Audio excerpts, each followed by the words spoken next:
সবার আগে বাংলাদেশ ইনশাআল্লাহ।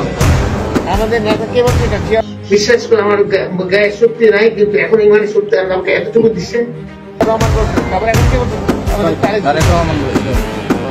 রহমান আমাদের কি লুকিং ফর শত্রু কথাটা শুনলেই লুৎফর রহমান বাবরের কথাই মনে পড়ে।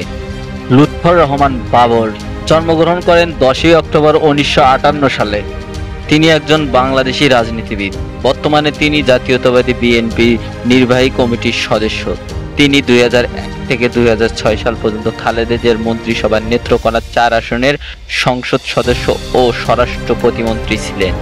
জামান বাবর রাজনৈতিক জীবনে 1991 সালে পঞ্চম সংসদ নির্বাচনে স্বতন্ত্র প্রার্থী হিসেবে আনারস প্রতীক নিয়ে তিনি নেত্রকোনা 4 আসনের সংসদ সদস্য হিসেবে নির্বাচিত হন।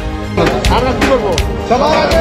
15 ফেব্রুয়ারি 1996 সালের 6ষ্ঠ 2001 সালের 8ম জাতীয় সংসদ নির্বাচনে জাতীয়তাবাদী দলের প্রার্থী হিসেবে নেত্রকোনা 4 আসন থেকে সংসদ সদস্য হিসেবে নির্বাচিত হন।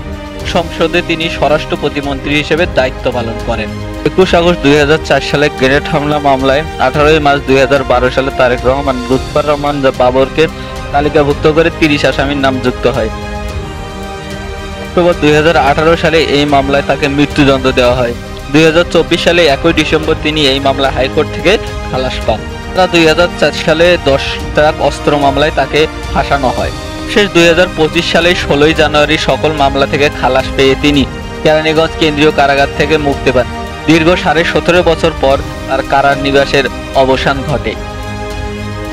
বলছে সবার আগে বাংলাদেশ।